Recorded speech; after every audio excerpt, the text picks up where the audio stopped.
Victorian spectres preyed upon the 20th century.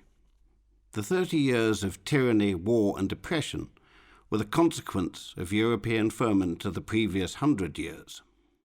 But throughout these years and after, some of those ideas of reform and revolution started to mature. And so there raged a second war, a war of ideas, fought with words and dreams. One battle in that war was for the rule of law and for freedom under the law. By the end of the Second World War, Maxwell Fyfe rose from being Solicitor General to briefly acting as Attorney General.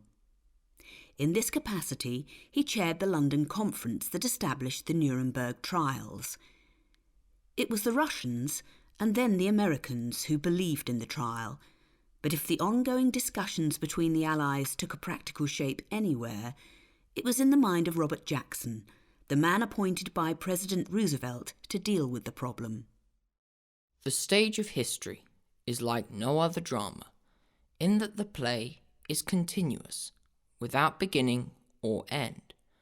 Only characters disappear or move out of the limelight, in which new faces appear. In many cases, the names in the light of yesterday are found to be writ in water, but not that of Bob Jackson. To some statesmen and soldiers, our debt must always be unpaid. I am glad to think that to one lawyer, at least, our indebtedness will also remain, in the truest sense of an abused word. He was a romantic of the law. It caught full wind of tradition, of natural justice, reason, and human rights. I count myself lucky to have ridden beside him on the crusade for the rule of law. Few political leaders embraced the trial of the leading Nazis. Anthony Eden, then Foreign Secretary, wrote, "The guilt of such individuals is so black that they fall outside and go beyond the scope of judicial process." Churchill promoted political and executive action. A list shall be compiled by the United Nations of all major war criminals. Thereafter, the persons on the approved list will, by solemn decree of the 32 United Nations, be declared world outlaws. No penalty will be inflicted on anyone who puts them to death in any circumstance. And Britain's senior law officer, the Lord Chancellor, could see no case for a trial. Mixed courts in such cases lead to complications about rival procedures, which are better avoided. It is impossible to imagine an elaborate list of detailed charges should be judicially investigated, with all the paraphernalia of cross-examination, etc. No modern war has been free from accusations of atrocities allegedly committed by the other side, and the lurid Allied propaganda of the First World War had undoubtedly created a certain amount of cynicism when these charges were being hurled against the Germans, almost on the outbreak of the Second. But the evidence of Nazi brutality which began to stream to the West after the occupation of Europe was so overwhelming and appalling that the demand for retribution upon those guilty of these outrages became widespread. There are warders.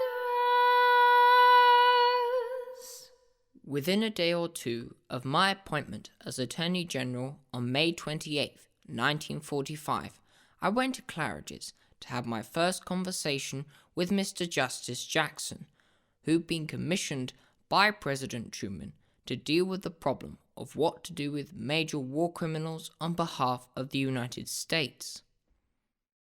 There are waters blown. A number of choices were open to us. One was to select the defendants and give them a hearing. In such event, natural justice demanded that we should inform them clearly what charges were against them, produce to them the evidence in which these charges were based, and give them a full opportunity of answering them.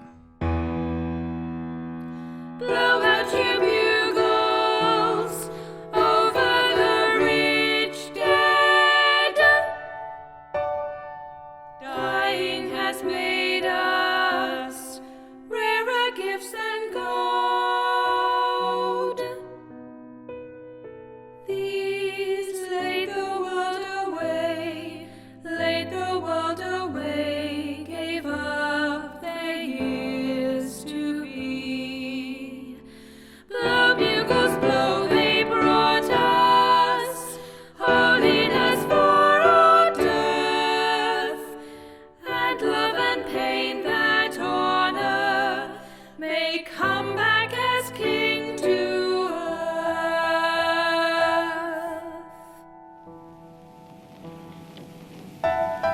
four great nations, flushed with victory and stung with injury, stay the hand of vengeance and voluntarily submit their captive enemies to the judgment of the law is one of the most significant tributes that power has ever paid to reason.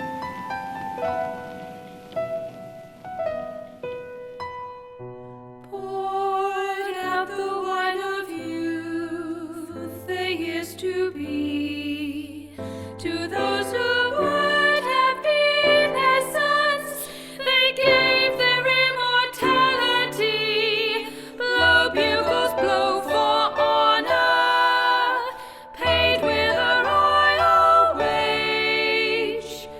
Nobleness walks our ways again as we come to our heritage. We have come to our heritage.